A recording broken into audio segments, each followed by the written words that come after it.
Dear students, this is Dr. Abhishek Nath from Department of Political Science, MLT College, Saharsa. Today we are going to talk for the BA first year 2019-22 batch. I am going to talk for the paper Political Theory, and we shall discuss today the emergence of modern state and its development. Lecture थोड़ा बहुत कोशिश करूँ ज़्यादा से ज़्यादा हिंदी में बोलूँ, हिंदी और इंग्लिश दोनों का मिक्स होगा। आशा करता हूँ आप लोग समझ पाएंगे। इसका वीडियो भी अपलोड कर दिया जाएगा यूनिवर्सिटी और डिपार्टमेंट की वेबसाइट पे, जहाँ से आप इसको एक्सेस कर सकते हैं। इसके अलावा मेरी इस क्लास को आप लोग गूगल क्लासरूम को ज्वाइन करके भी वहाँ डिस्कशन देख सकते हो, उससे क्वेश्चन पूछ सकते हैं। और इस वीडियो के बाद आप चाहें तो मुझे मेल करके मेरे मेल आईडी पे आप क्वेश्चन पूछ सकते हैं।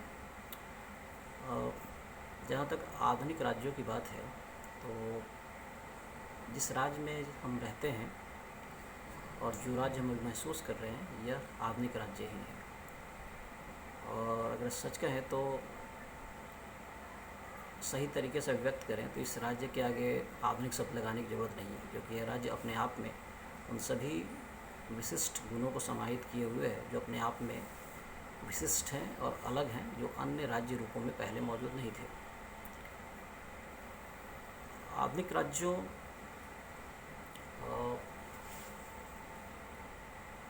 राज्यों के विकास को मुख्य रूप से हम पश्चिमी यूरोप के संदर्भ में देख सकते हैं, जहां अलग अलग चरणों में राज्य के अलग अलग रूप इमर्ज किए और अंततः आधुनिक राज्य का इमरजेंस हुआ, उद्भव हुआ। और फिर इसका विकास इसे या तो विश्व के अन्य देशों ने इमिटेट नकल किया, या कुछ पे इसे कोलोनाइजेशन के थ्रू थोप दिया गया, जिसके द्वारा इसका प्रसार हुआ। जहाँ तक राज्य की बात है, तो राज्य क्या है? राज्य एक ऐसी संस्था है जिसमें कि राजनीतिक शक्ति का संस्थानीकरण हुआ है। अतः राज्य एक ऐसी संस्था है जिसमें राजनीतिक शक्ति का संस्थानीकरण हुआ है। लेकिन आखिर राज्यों का उद्भव हुआ कैसे? एंथ्रोपोलॉजिस्ट जो नृविज्ञानी हैं, वो इस बात पर सहमत हैं कि कभी एक ऐसा समय भी था जबकि राज्य नहीं थे, अर्थात वो स्टेटलेस सोसाइटी थी। इस स्टेटलेस सोसाइटी से स्टेट सोसाइटी की तरफ मानव का जो गमन है, जो ट्रांजिशन है, वो एक विशिष्ट प्रक्रिया रही है। जब फूड गैदरर और हंटर सोसाइटी था, हंटर्स सोसाइटी थी, यानी जो आदि मानव का काल था, जिसमें वो खाने के सामान इकट्ठा करते थे, हंटिंग का कार्य करते थे, उस समय समाज जो था मोर और less that was an equal society. वहाँ किसी प्रकार का भेदभाव नहीं था। राज्यों के उद्भव के लिए बहुत ज़रूरी है कि किसी न किसी तरह का सामाजिक विभेदीकरण जरूर उत्पन्न हो, और उस सामाजिक विभेदीकरण जिसमें कुछ लोग एक ज़्यादा महत्वपूर्ण स्तर पे हों और बाकी बहुत सारे लोग कम महत्वपूर्ण स्तर पे हैं, जिसे कई बार हम क्लास डिफरेंशिएशन के सेंस में भी समझ सकते हैं, जहाँ कुछ वैसे क्लास हैं जिनके पास किसी भी मायने में कुछ विशिष्ट अधिकार हो सकते हैं। जैसे कि कुछ लोगों के पास ज़्यादा संपत्ति हो सकती है, या किसी समाज में कुछ बुजुर्ग ये कहें कि हम ज़्यादा अनुभवी हैं, इसलिए हमारे पास ज़्यादा ज्ञान है, इसलिए आप हमारी बातों को मानें। या फिर कोई ऐसा व्यक्ति जो ये कहे कि मैं बहुत ज़्यादा शक्तिशाली हूँ, आप लोगों की रक्षा कर सकता हूँ, आप लोगों के लिए खाने पीने की व्यवस्था कर सकता हूँ, इसलिए आप मेरी बात मानें, जैसा मैं कहूँ वैसा आप करें। तो यह एक प्रकार का सामाजिक विभेदीकरण उत्पन्न होगा, और उसके बाद इस सामाजिक विभेदीकरण को लेजिटिमाइज़ करने के लिए, वैध करने के लिए कोई एक ऐसी सत्ता होनी चाहिए, एक ऐसी विचार होनी चाहिए जो इस विचारधारा को, जो इस सामाजिक विभेदीकरण को वैधता प्रदान करे। जब भी ये सामाजिक विभेदीकरण और इस विभेदीकरण को स्थापित करने वाली, वैधता प्रदान करने वाली कोई विचार प्रबल हो जाएगी, उस समाज में एक नए तरह की संस्था का उदय होगा, जिसमें कुछ लोगों के पास राजनीतिक सत्ता होगी, राजनीतिक शक्ति होगी। ऐसी ही संस्था जो है, ऐसा ही एक ह्यूमन एसोसिएशन जो है, वो एक राज्य है। अतः राज्य के निर्माण के पीछे, राज्य के उद्भव के पीछे यह बहुत ज़रूरी है कि सामाजिक विविधीकरण, किसी भी तरह का सामाजिक आर्थिक विविधीकरण हो, और उस विविधीकरण को डिफेंड करने के लिए, वैध बनाने के लिए एक विचार भी हो। जैसा कि आप देख सकते हैं कि प्राचीन समय में राजा जब सत्ता पर काबिज होते थे तो उनके पीछे जो आइडियोलॉजी, जो विचारधारा थी, वो दैवी अधिकारों की विचारधारा थी, अर्थात राजा को देवता ने ये शासन करने का अधिकार दिया है। अब अगर हम मुख्य रूप से राज्य के उदय और विकास को हम पश्चिमी यूरोप के संदर्भ में देखते हैं, क्योंकि पश्चिमी यूरोप में ही खास करके आधुनिक राज्य का उदय हुआ, तो क्रोनोलॉजिकल ऑर्डर में अर्थात समय के संबद्ध रूप से हम देखें तो राज्य के उद्भव में 5 मुख्य चरण माने गए हैं, खासकर पश्चिमी यूरोप में। सबसे पहला, जिसे हम अम्पायर्स कहते हैं, अम्पायर जैसे रोमन साम्राज्य हुआ। उसके बाद अम्पायर के बाद एक फ्यूडल सोसाइटी है, जिसे हम सामंतवादी समाज कहते हैं। फ्यूडल सोसाइटी के बाद एक छोटा सा बीच में ट्रांजिशन फेज था, जिसमें कुछ विचारक हालांकि इसे मानते हैं, कुछ नहीं भी मानते, लेकिन एक stand stat, STAND stand stat, this is a German term, जिसका अर्थ था छोटे छोटे सिटी स्टेट्स। इसके बाद अथॉरिटेरियन सरकारों का उदय हुआ, अथॉरिटेरियन राज्यों का, जिसके पीछे कहीं ना कहीं हॉब्स की विचारधारा काम कर रही थी। और अंततः आधुनिक राज्यों का उदय हुआ, जिसे लॉक की सामाजिक अनुबंध के सिद्धांत ने एक लिमिटेड सरकार के रूप में विचार प्रदान किया। तो ये एक क्रोनोलॉजिकल ऑर्डर है, empires to feudal society, to stand state, to authoritarian regimes and to the modern state, जिसके थ्रू हम राज्यों के उद्भव को समझ सकते हैं। आपको ये जानकर आपको ये समझना चाहिए कि हर राज्य जो उदय हुआ उसने विकास के एक चरम लक्ष्य को प्राप्त किया और उसके बाद उनका पतन हो गया। इसके पीछे कुछ ना कुछ ऐसी गतिविधियां या कुछ कारण रहे हैं, चाहे वो युद्ध रहे हों या आर्थिक दृष्टिकोण से उनका कमज़ोर हो जाना रहा हो। ये 2 मुख्य कारण रहे हैं, जिसके कारण कई सारी सत्ताएं आईं और फिर चली गई। रोमन साम्राज्य जो काफ़ी लंबे समय तक रहा, उसके भी पतन के पीछे ऐसे कारण रहे। ठीक इसी प्रकार सामंतवादी समाज, तो एक ज़्यादा एक, जिसे हम कई बार सिस्टम ऑफ डिवाइडेड अथॉरिटी भी कहते हैं, जहाँ कोई एक अथॉरिटी नहीं थी, छोटे छोटे राजा आपस में लड़ते रहते थे, जिसने कहीं ना कहीं एक स्टेट ऑफ वार का स्थिति था हमेशा ही यूरोप में बनी रही, जिसके कारण इसका डिसइंटीग्रेशन हो गया। उसके बाद छोटे छोटे शहरों के रूप में कुछ व्यापारिक गतिविधि करने वाले सेंटर्स उभरे, जिन्होंने राजा से सीधे स्तर पे एक समझौता किया, जिसके थ्रू उन्हें शांति और जो मार्केट के नियम हैं उनको स्थापित करना था, और इसके बदले जो व्यापार करने वाले लोग थे वो राजा को कुछ कर या चंदा के रूप में देते थे, जिससे वो शासन चलाए। इस तरह उन्होंने फ्यूडल सोसाइटी के अंदर जो फ्यूडल लॉर्ड्स हुआ करते थे उनको बाईपास कर दिया, उन्हें कमज़ोर कर दिया और राजा को स्ट्रॉन्ग किया। राजा के ऐसे स्ट्रॉन्ग होने से फिर अथॉरिटेरियन सोसाइटी, अथॉरिटेरियन समाज में ट्रांजिशन हुआ, अथॉरिटेरियन स्टेट का आगमन हुआ, जहाँ राज्य ज़्यादा स्ट्रॉन्ग हो गया। उसने अपनी आर्मी बनाई और राज्य आपस में खूब युद्ध करते रहे। आप देखेंगे पूरा 12वीं से लेकर 15वीं शताब्दी तक, 13वीं से 15 जो यूरोप है, 300-400 साल आपस में ये युद्धों का साल रहा है। यूरोपियन देश आपस में लड़ते रहे। और चार्ल्स टिली ने कहा है, state made war and war made state, state made war and war made state. इसका मतलब यह है कि कहीं ना कहीं राज्यों को युद्ध लड़ने के लिए ज़्यादा धन संपत्ति की ज़रूरत थी, ताकि वो एक स्टैंडिंग आर्मी रख सकें, पुलिस की व्यवस्था कर सकें, आंतरिक रूप से शांति स्थापित करने के लिए। इस उद्देश्य के लिए उन्होंने ज़्यादा से ज़्यादा धन इकट्ठा किया, और इस ज़्यादा से ज़्यादा धन ने उनकी आर्मी को और ज़्यादा स्ट्रॉन्ग किया। तो राज्यों ने युद्ध किया और युद्धों ने राज्यों को बनाया। सो इस तरह अथॉरिटेरियन राज्यों की स्थापना हुई, जो कहीं ना कहीं बहुत सारे मॉडर्न स्टेट जो आज हैं उसके गुणों को रख रहे थे, उनके अंदर देखा जा सकता है।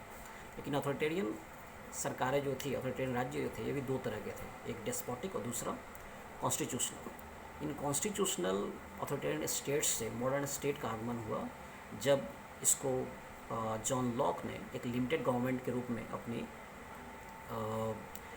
आइडिया को इसके पीछे लेजिटिमाइज़ किया और आधुनिक राज्यों का उदय हुआ। ये आधुनिक राज्य कई अर्थों में पूर्व के राज्यों से काफ़ी अलग थे। जैसे कि इसके पूर्व के जो राज्य रूप थे उनमें कहीं भी एक टेरिटोरियलिटी का कॉन्सेप्ट नहीं था, अर्थात स्ट्रॉन्ग बॉर्डर टेरिटरी नहीं थी। युद्धों से घिरे हुए यूरोप ने 1648 में एक संधि की जिसके द्वारा युद्धों का समापन हुआ, खास करके 30 वर्षीय और 100 वर्षीय युद्ध का समापन हुआ, जिसके द्वारा आधुनिक राज्यों का उदय हुआ, जिसे हम ट्रीटी ऑफ वेस्टफालिया भी कहते हैं। इस वेस्टफालिया की संधि ने ही आधुनिक राज्यों का उदय हुआ। इससे पूर्व तक जो भी राजा ज़्यादा स्ट्रांग होता था वो ये सोचता था कि मैं पूरा यूरोप जीत लूँ, पूरी दुनिया पे, पूरे ग्लोब पे अपना अधिकार स्थापित कर लूँ। लेकिन इस पार्टिकुलर संधि ने, इस विशिष्ट संधि ने यह स्थापित किया कि एक जैसी इंटिटीज़ एक बॉर्डर के बाद दूसरी सीमा में हो सकती हैं और उनका हमें रिस्पेक्ट करना चाहिए। अर्थात इन्होंने राज्यों की सीमाओं के अंदर राज्यों के सॉवरेनिटी को स्थापित किया। आंतरिक रूप से वो स्वतंत्र राज्य होंगे। अर्थात जो मॉडर्न स्टेट है, सॉवरेनिटी उसका सबसे विशिष्ट गुण है। इसके पहले के जितने भी राज्य रूप थे वो तभी तक सॉवरेन थे जब तक वहाँ का राजा स्ट्रॉन्ग है, रूलर स्ट्रॉन्ग है। वो चाहता है कि पूरे ग्लोब पे अपना अधिकार स्थापित कर ले, चाहे वो सिकंदर महान रहे हो, चाहे नेपोलियन रहा हो। ऐसे बहुत सारे राजाओं के उदाहरण बड़े पड़े हैं। आधुनिक राज्य अन्य राज्य रूपों से कैसे अलग है? सबसे इम्पोर्टेंट यह है कि इसमें राज्य और समाज के बीच एक डिफ्रेंसिएशन उत्पन्न हुआ। राज्य जहाँ पे पॉलिटिकल पावर का कॉन्स्टिट्यूशन है और समाज जिस पे कानून लागू किया जा रहा है। इससे पहले के राज्य और समाजों में बहुत ज़्यादा विविधीकरण नहीं हुआ करता था। समाज ही राज्य था, राज्य समाज था। दूसरा, कानून के शासन की स्थापना हुई, रूल ऑफ लॉ की स्थापना हुई। अर्थात शासन जो कानून के तहत हो, राजा के द्वारा बोले गए या जो बोल दिया गया वही कानून है, ऐसा नहीं होना चाहिए। राजा ने जो कानून, लिखित कानूनों को जिनको समझौते के तहत नागरिकों के बीच स्वीकार किया है, वही केवल राज्य के कानून माने जाएंगे और इन कानूनों के वायलेट करने पर ही आप कोई सज़ा दे सकते हैं। तीसरी महत्वपूर्ण बात यह थी कि अब राज्य जो हैं वो टेरिटोरी इनकी स्ट्रॉन्ग, एक एस्टेब्लिश टेरिटरी हो गई थी, फिक्स टेरिटरी हो गई थी। चौथा, ये राज्य ज़्यादा से ज़्यादा होमोजेनाइज्ड थे। दैट मीन्स नेशन स्टेट का उत्पन्न हुआ। होमोजेनाइज्ड का मतलब ये है कि एक ही तरह के लोग, जैसे इटली बोलने वाले इटालियन राज्यों में इटली के बॉर्डर्स में रहने लगे, सो इटालियन राज्य का उदय हुआ। ऐसे ही फ्रेंच भाषी लोग, फ्रेंच, जर्मन संप्रदाय, जर्मन लोगों के लिए जर्मन राज्य, ऐसे करके अलग अलग राज्यों में राष्ट्र राज्यों का उदय हुआ। इसके अलावा अब जो राज्यों के अंदर रहने वाले व्यक्ति हैं, अब वो सब्जेक्ट नहीं रह गए। सब्जेक्ट का मतलब क्या? उन्हें केवल कर्तव्य थे। राजा ने जो कहा, शासक ने जो कहा, उसे आपको मानना है। आप अपने अधिकारों को एसर्ट नहीं कर सकते। लेकिन अब वो सब्जेक्ट से सिटीजन बन गए। उनके पास कुछ अधिकार थे, कुछ कर्तव्यों के साथ कुछ अधिकार भी थे। अगर राज्य उन अधिकारों को स्वीकार नहीं करता है, उसमें कुछ खलल डालता है, तो उसके खिलाफ अपनी आवाज़ उठा सकते थे। पहले के राज्य रूपों में ऐसा नहीं था। इसके अलावा आप देखें कि राज्य के पास अब एक पूरी स्टैंडिंग आर्मी थी जिसके द्वारा वो बॉर्डर को गार्ड कर सकते थे। राज्यों के पास पुलिस व्यवस्था है, आंतरिक रूप से शांति स्थापना के लिए, लोगों को कंट्रोल में रखने के लिए, और लोगों से कर की कंटिन्यूअस लगातार उगाही करते रहने के लिए एक ब्यूरोक्रेसी का उदय हुआ। अर्थात एक पूरा शासन तंत्र का स्पेशलाइजेशन उत्पन्न हो गया जिससे इन आधुनिक राज्यों का उदय हुआ। अतः आधुनिक राज्य अपने आप में एक बहुत ही विशिष्ट राज्य है जो अपने पहले के राज्य रूपों से काफ़ी अलग है। अतः इस प्रकार पश्चिमी यूरोप में खास करके ऐसे राज्यों का उदय हुआ। अब महत्वपूर्ण यह है कि आखिर ये राज्य आज जो हम सभी पूरे ग्लोब पे, पूरी पृथ्वी पे इसी तरह के राज्य देख रहे हैं, आखिर ऐसे ही राज्य बाकी जगहों पे कैसे आ गए? महत्वपूर्ण यह है कि जैसे ही इन आधुनिक राज्यों का पश्चिमी यूरोप में उदय हुआ, ऐसी ही व्यवस्थाओं को ग्लोब के अलग हिस्सों में लोगों ने या तो नकल कर लिया, लेकिन इससे ज़्यादा महत्वपूर्ण यह था कि पश्चिमी यूरोपीय शासकों ने खास करके उपनिवेशवाद के द्वारा एशिया, यूरोप, एशिया, अफ्रीका और ग्लोब के अन्य भागों में जब अपने उपनिवेश स्थापित किए तो ऐसी व्यवस्थाओं को स्थापित किया। अर्थात ज़्यादातर जगहों पे एशिया और अफ्रीका के खास करके या लैटिन अमेरिका के, वहाँ राज्य जो आधुनिक राज्य आया वो कहीं ना कहीं इम्पोज किया हुआ राज्य था, उन पर एक थोपा गया राज्य था। जब ये शासक यहाँ से गए, उपनिवेशीकरण की प्रक्रिया के द्वारा जब ये राज्य स्वतंत्र हुए तो इनके पास एक विशिष्ट शासन व्यवस्था बनी बनाई आ गई जो आधुनिक राज्य था। हालांकि यह बात और है कि यह आधुनिक राज्य जो यूरोप में एक पूरी लंबी प्रक्रिया के द्वारा जनता और राजा के बीच एक समझ, लड़ाई, कुछ लेन देन, कुछ सौदेबाजी के द्वारा उत्पन्न हुई थी। आधुनिक राज्यों का एशिया अफ्रीका में सीधा इम्पोजिशन हो गया। इनका उदय नागरिकों ने लड़ाई लड़कर प्राप्त नहीं की थी।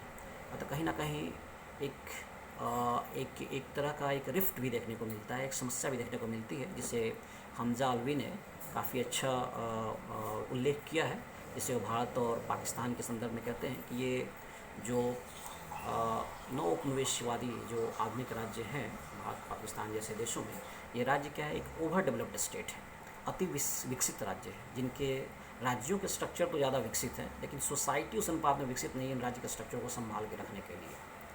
अतः यहाँ पे देखा जाता है कि पाकिस्तान बांग्लादेश में हम देखते हैं कि बार बार सत्ताओं का परिवर्तन हो जाता है और यहाँ लोकतांत्रिक सरकारें स्थापित नहीं रह पाती। हालांकि भारत इसमें एक अलग केस है, इसके बारे में कभी हम विशेष रूप से चर्चा करेंगे। अभी के लिए आप ये समझे कि कहीं ना कहीं आधुनिक राज्यों का एशिया अफ्रीका में इम्पोज किया गया। अब महत्वपूर्ण यह है कि क्या ये आधुनिक राज्य हमेशा बना रहेगा। अगर आप देखें तो पहले की राज्य व्यवस्थाएँ बहुत अधिक समय तक थी। इन आधुनिक राज्यों का उदय 1648 में हुआ है और आज 2020 चल रहा है, सो अराउंड 372 साल हुए। सो इस मायने में आधुनिक राज्य काफ़ी नया है। जबकि आप देखिए साम्राज्य, यूरोपियन रोमन साम्राज्य करीब 700 से 800 वर्षों तक था।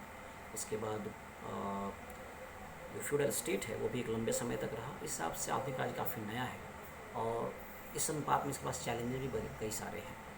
लेकिन चैलेंजेस पे बात करने से पहले एक बात और मैं आपको बताना चाहूँगा कि इन आधुनिक राज्यों का पश्चिमी यूरोप में जो उदय हुआ है, इसके अतिरिक्त हम दो और मुख्य रूप से राज्य फॉर्म्स, राज्य रूपों को हम देख सकते हैं, जिन्हें एक तो हम प्रिस्टाइन स्टेट कह सकते हैं और दूसरा एंसेंट स्टेट्स और ओरिएंटल स्टेट्स। ओरिएंटल मतलब पूर्वी राज्यों, पूर्वी देशों में के राज्य। जहाँ तक प्रिस्टाइन स्टेट्स की बात है तो हम देखते हैं कि ज़्यादातर, जैसा मैंने पहले कहा था, किसी न किसी तरह का सोशल डिफ्रेंसिएशन, क्लास डिफ्रेंसिएशन होना चाहिए और उसके लिए एक लेजिटिमाइजिंग आइडियोलॉजी होनी चाहिए। तो आप देखिए ज़्यादातर नदी घाटियों में, चाहे वो इंडस रिवर सिविलाइजेशन हो, चाहे कॉन्गो रिवर सिविलाइजेशन हो, चाहे वो दजला फरात नदी के किनारे मेसोपोटामिया की सभ्यता हो, चाहे वो नील नदी की सभ्यता हो, ये सारी सभ्यताएँ नदियों के किनारे उत्पन्न हुई और ऐसी सभ्यताएँ बिना आपसी कॉन्टैक्ट के उत्पन्न हुई और ये काफ़ी विकसित संस्थाएँ थी, विकसित व्यवस्थाएँ थी, राज्य थे। और फिर इनका पतन हो गया, चाहे कारण जो भी रहा हो, जिसके डिटेल में हम नहीं जाना चाहते। इसके बाद बहुत सारे ओरिएंटल राज्यों का उदय हुआ।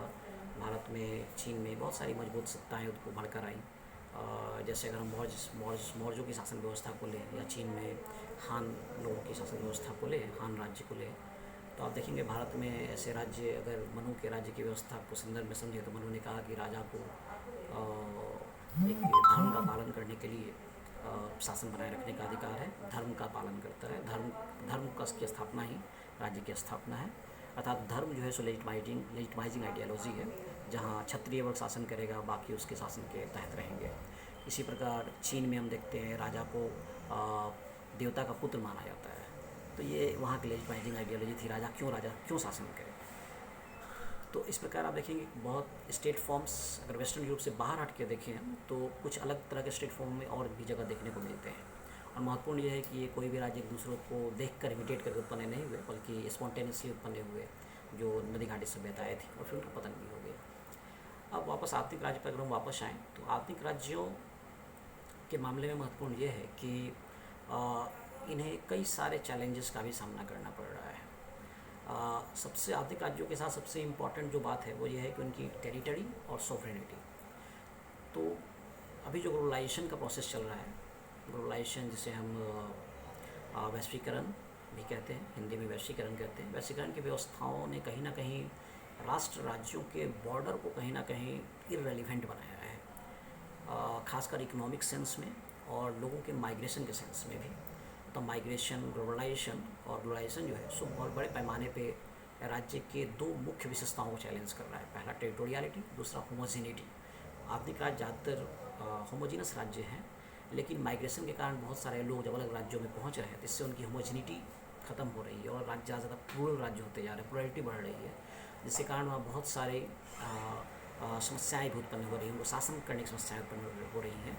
आपको हमेशा ये याद रखना चाहिए कि एक समाज जितना ज़्यादा होमोजीनस होगा, राज्य को शासन करने में उतनी ही ज़्यादा आसानी होगी, क्योंकि एक तरह के लोग शासन के लिए आपको एक तरह के कानून बनाने पड़ेंगे, लेकिन अगर समाज हेटेरोजीनस होगा तो आपको अलग अलग तरह के कानून बनाने पड़ेंगे। जैसा कि हम भारत में देखते हैं, यहाँ विभिन्न समुदाय हैं, विभिन्न वर्ग हैं, और उनके लिए हमें एक ही तरह के कानून बनाने में बहुत ही दिक्कतों का सामना करना पड़ता है।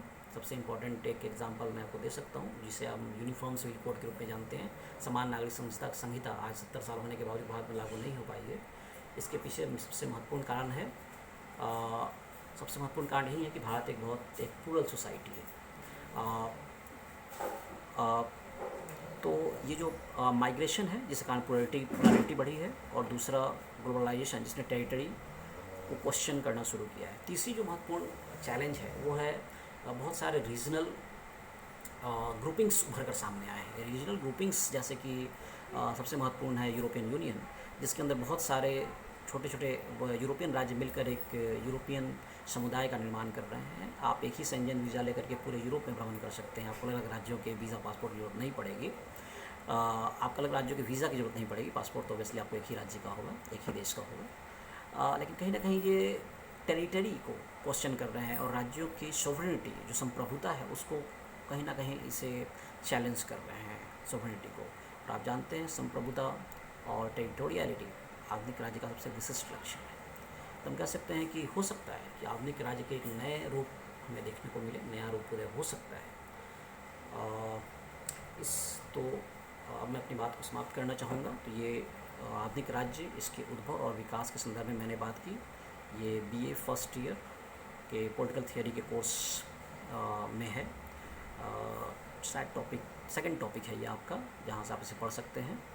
अगर आप किसी तरह का कन्फ्यूजन हो तो आप मुझे मेल कर सकते हैं। मेरा मेल ID i_abhi@hotmail.com i_abhi@hotmail.com है। आप इस पर मुझे क्वेरी मेल कर सकते हैं। इसके अलावा आप गूगल क्लासरूम भी ज्वाइन कर सकते हैं, जिसके लिए कोड जो है आपको MLT कॉलेज की वेबसाइट पे आपको मिल जाएगा। तब तक के लिए अगले वीडियो लेक्चर, अगले क्लास के लिए जब हम मिलेंगे तब तक के लिए बहुत बहुत शुभकामनाएं आपको। आप पढ़ते रहें, घर में रहें, सुरक्षित रहें, stay safe. Thank you so much.